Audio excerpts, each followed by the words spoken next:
दोस्तों आप सल्लल्लाहु अलैहि वसल्लम ने इरशाद फरमाया कि ए लोगों सुनो, मुझे नहीं लगता कि मैं अगले साल तुम्हारे दरमियान मौजूद रहूंगा, लिहाजा मेरी बातों को गौर से सुनो और इन्हें उन लोगों तक पहुंचा दो जो यहाँ तक नहीं पहुंच सके। और फिर हमारे नबी पाक सल्लल्लाहु अलैहि वसल्लम ने अपने आखिरी खुतबे में इरशाद फरमाया कि किसी को तंग न करना, किसी का नुकसान न करना, ताकि तुम भी महफूज रह सको।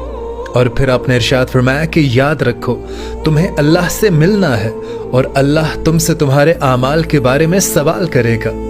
और फिर आपने इरशाद फरमाया कि अल्लाह ने सूद को ख़त्म कर दिया है, इसलिए आज से सारा सूद ख़त्म कर दो। और फिर आपने इरशाद फरमाया कि तुम औरतों पर हक रखते हो और वो भी तुम पर हक रखती हैं। जब वो अपने हकूक पूरा कर रही हों तो तुम भी उनके सारी जिम्मेदारियां पूरी करो।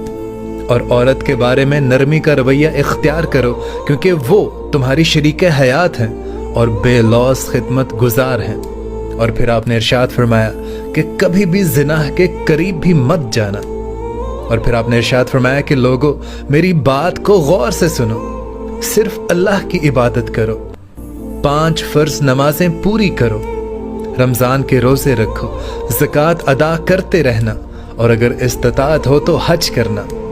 और फिर आपने इरशाद फरमाया कि हर मुसलमान दूसरे मुसलमान का भाई है, तुम सब अल्लाह की नज़र में बराबर हो, बरतरी सिर्फ तकवे की वजह से है।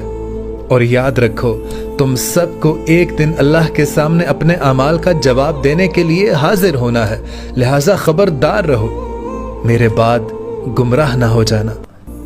मैं तुम्हारे लिए 2 चीज़ें छोड़ कर जा रहा हूँ, एक कुरान और दूसरा मेरी सुन्नत। अगर तुमने इनकी पैरवी की, यानी इन पर अमल किया, तो तुम कभी भी गुमराह नहीं होगे। और फिर आप सल्लल्लाहु अलैहि वसल्लम ने इरशाद फरमाया कि ए लोगो, याद रखो, अब मेरे बाद और कोई नबी नहीं आने वाला और ना ही मेरे दीन के बाद कोई और दीन आने वाला है, लिहाजा तुम मेरी बातों को अच्छी तरह से समझ लो। फिर आपने इरशाद फरमाया कि ए लोगो सुनो, तुम लोग जो मौजूद हो इस बात को अगले लोगों तक पहुंचा देना और वो लोग इस बात को अगले लोगों तक, और ये बहुत मुमकिन है कि बाद में आने वाले मेरी बात को पहले वालों से ज्यादा बेहतर समझकर अमल कर सकें। और फिर हमारे नबी पाक सल्लल्लाहु अलैहि वसल्लम ने अपना चेहरा मुबारक आसमान की तरफ उठाया और आपने इरशाद फरमाया, ए अल्लाह, गवाह रहना, मैंने तेरा पैगाम तेरे बंदों तक पहुंचा दिया है, मैंने तेरा दीन